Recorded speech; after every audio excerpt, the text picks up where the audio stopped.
country, the coronavirus has many Americans rethinking some of their big financial decisions, including where to buy a house or when to buy a house, if you should buy a house.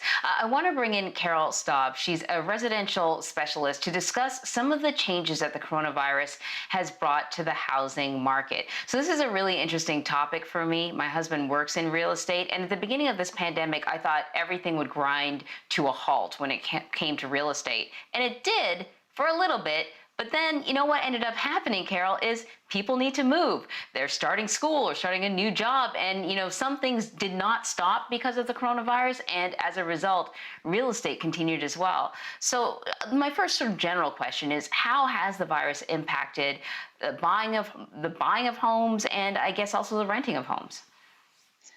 Well, the COVID has impacted real estate, but not in the way that you think.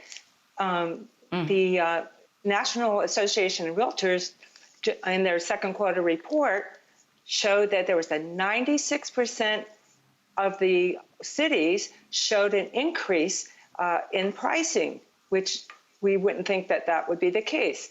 And that said, pricing went up 2.4%. Now, those cities that had lockdown, such as New York City, where I live, pricing is a totally different matter.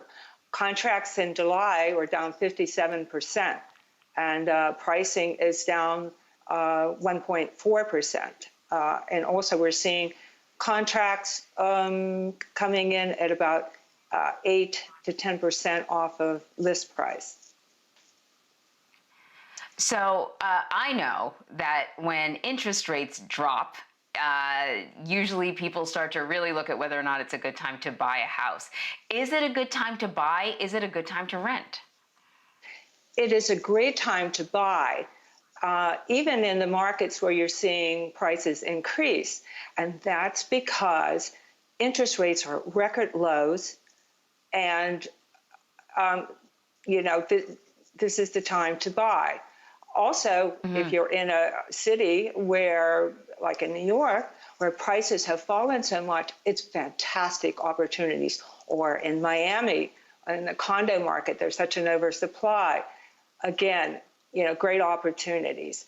Rents as well. Rent in New York, our rental report was just released, and we have record level of vacancy lows, and also the net effective rents have gone down for the last 3 months, and that shows 9 years. That's a 9-year record of rents going down. Also, San Francisco rents have gone down.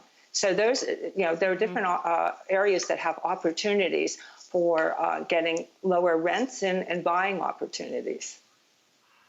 Yeah, that's all good stuff. I mean, typically when interest rates are low, the prices of houses tend to tick up, but then it's up to sort of the consumer, the buyer, to do the calculations and determine if in the long run you're probably going to end up paying a lot less because your interest rates are so low. And as you point out, the coronavirus has certainly seen a lot of people leaving their rental properties that they might have in the city, because if you can work remotely, then you can probably work somewhere else. And so vacancies could certainly help those who are in the market to rent.